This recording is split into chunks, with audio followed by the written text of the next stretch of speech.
que nos dé su diagnóstico de cómo anda el país, Luis Ángel. Pues mal, hemos estado mal. El sexenio anterior, creo que todos nos dimos cuenta de los grandes escándalos. Tenemos desde la Casa Blanca, tenemos los escándalos de la estafa maestra, tenemos casos en Malinalco, y como tú lo dices, o sea, el presidente que está actualmente en turno fue electo por esa promesa de combate anticorrupción. Y ahora que estamos empezando los últimos años del sexenio, vemos que ya tiene casos de corrupción. Tenemos casos de la familia Barlet, tenemos casos como la hermana del presidente, Felipa Obrador, que también tiene casos de corrupción.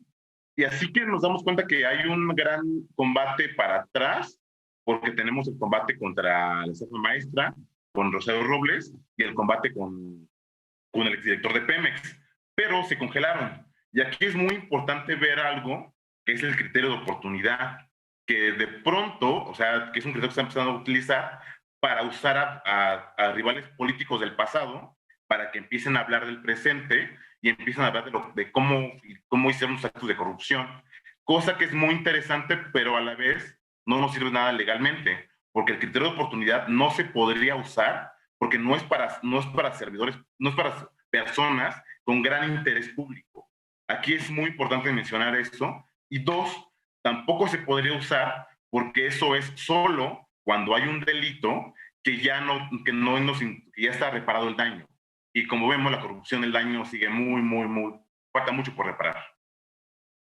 Y es grosso modo como Sí, a estamos ver, actualmente. hoy Tenemos deudas Ethos del pasado. justamente, sí, sí, a ver, y hoy justamente Ethos publica un reporte muy interesante sobre el tema de la burocracia. ¿Qué tan Claro. difícil es acudir a una instancia de justicia para llegar a que se descubra un tema de corrupción o a que se llegue con un tema de reparación de daño, que se encarcele a los responsables? Vaya, sí hay una burocracia que está ahogando incluso el proceso de denuncia. Claro, de hecho nosotros nos enfocamos en este tema porque sabemos que hay casos muy grandes a nivel nacional que están muy vigilados con lupa todos los días, día a día. Pero nos preguntamos, ¿qué pasa en lo local? ¿Qué pasa en los estados? Y por eso nosotros seleccionamos 5 entidades donde llevan 5 años desde que el Sistema Nacional Anticorrupción ya está establecido, donde está el nuevo sistema penal, igual, bien establecido, y les preguntamos, ¿cómo van? Y la respuesta fue aterradora. En las 5 entidades, en estos 5 años, solo hay 26 sentencias. 26 sentencias penales.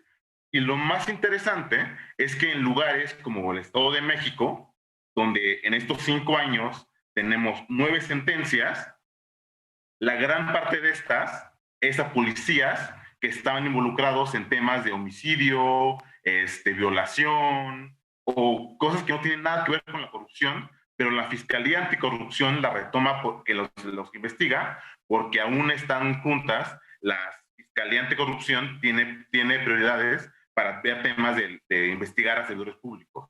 Por tanto, cualquier delito que actualmente se investiga a servidores públicos, lo investiga la Fiscalía Anticorrupción, y eso que provoca que los datos se mezclen.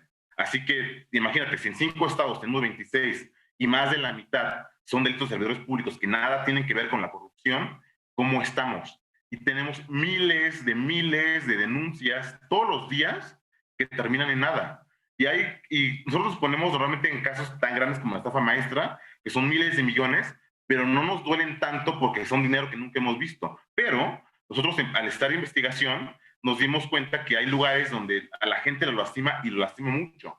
Para poner un caso muy claro, en Guerrero descubrimos que hay 2 profesores que de la noche a la mañana tenían una deuda de 300,000 pesos. Hablamos de profesores rurales que tenían ingresos de 13,000 pesos al mes a lo más, y de un día para otro, la Secretaría de Educación Pública de Guerrero le dice que pidieron un crédito por 300,000 pesos, cosa que ni siquiera pueden ser acreditables. Y estos tipos de casos nos empezamos a investigar y preguntamos ante la fiscalía de, oye, ¿cómo va este caso?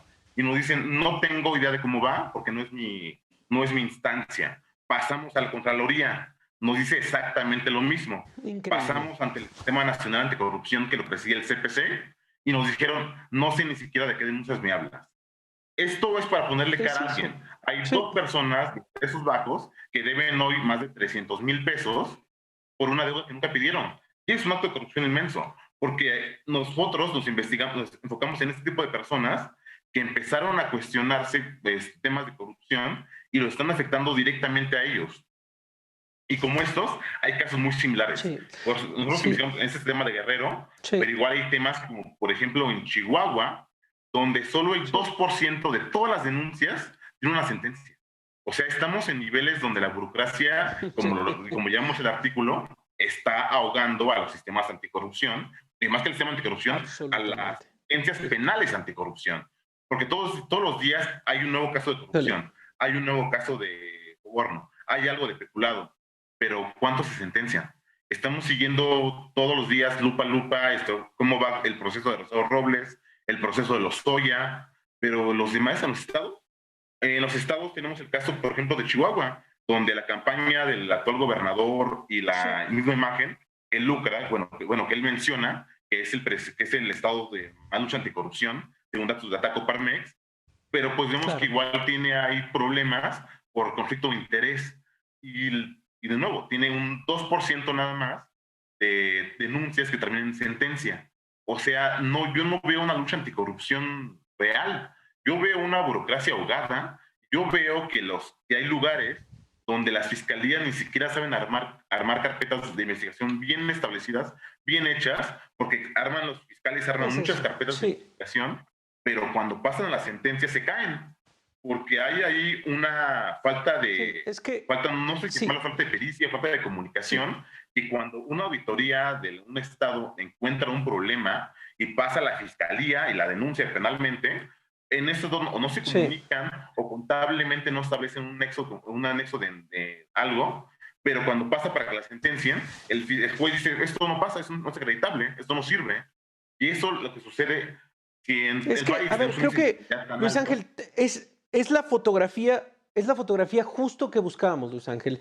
Cuando acudimos de verdad a ustedes de Ethos, este laboratorio de políticas públicas, estamos acostumbrados a eso, a pensar que esta red, estas redes que son muy elaboradas, con grandes nombres de políticos, con responsables, sí, pero, a ver, todos los días, lo acabas de decir, hay casos de corrupción.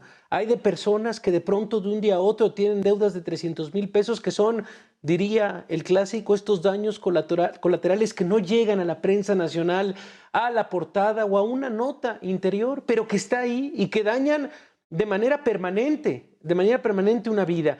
Y el proceso justamente, y en este caso ustedes que fueron acompañándolo, no imagino un proceso sin un especialista de decir, oye, ¿a qué instancia voy? ¿Cuál es el camino que tengo que recorrer? Insisto, burocracia que ahoga también el tema de la corrupción. Ya sabes cómo son los tiempos de televisión, Luis Ángel, pero nos queremos ir con el tema de dónde podemos revisar todo lo que hace este laboratorio de políticas públicas, Ethos, para revisar justamente estas historias y también dar soluciones a esta burocracia que parece también ahogarnos. ¿Dónde podemos revisarlo, Luis Miguel? Claro, el día de hoy publicamos en nuestras redes sociales el primer artículo que se llama La burocracia que ahoga estas instituciones, y el día de mañana vamos a publicar los 5 casos de Chihuahua en particular, de Nuevo León, Estado de México, Michoacán y Guerrero, donde vamos a poder ver casos ya como lo del profesor, como el caso de Michoacán, donde incluso está metido Odebrecht, no hay sentencia, Estado de México, donde descubrimos que están sentenciando por acto, la Fiscalía Anticorrupción se dedica más a sentenciar a temas de violación, homicidio y extorsión de policías que actos de corrupción. Vemos el tema de Nuevo León, donde las broncofirmas y el tema donde su gobernador, ya el Tribunal Electoral ya se promulgó, ya dijo que hay un problema con las broncofirmas, es un acto de corrupción y no hemos hecho nada. En Chihuahua, donde el mismo gobernador Sí. está en un conflicto de interés y no hay nada. Estas 5 investigaciones se van a publicar mañana en nuestras redes sociales, y si nos hacen el favor de leerlas, compartirlas y sobre todo socializar esta información, porque no nos debemos de quedar en los grandes encabezados Sí, nacionales, debemos de buscar desde lo local, porque ahí es donde exactamente, realmente nos tocan exactamente. a todos. Pero bueno, es Pues todo sí, y pues Luis Ángel, ojalá estaremos puedan al leer. pendiente de verdad y ya saben que desde Etos tienen el micrófono abierto en este programa. Gracias, Luis Ángel, por esta fotografía tan necesaria en este Día Internacional contra la Corrupción. Un abrazo.